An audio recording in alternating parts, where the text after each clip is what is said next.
very heavy timing chain rattle, mainly as you let off. Once you let off the gas, that slack just takes over and you can hear that rattling very, very loud.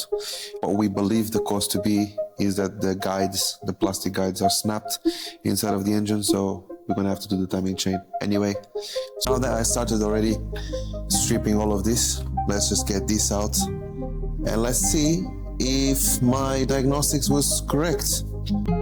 Now, by looking at this, I already can see some carnage going on here. So as you can see in here, I don't know if it's really visible, it is, that there is not meant to look like that. That's a piece of the guide, plastic guide. So like I said, when I heard the engine, I felt that had to be the reason why it was rattling the way it was. So I kind of like knew already what the problem was.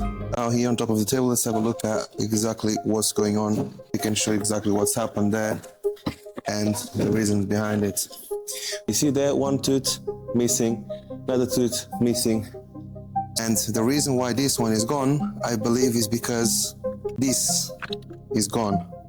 Now, if you don't know how this looks like, let me open the new one so you can actually have a look at how it's meant to look like.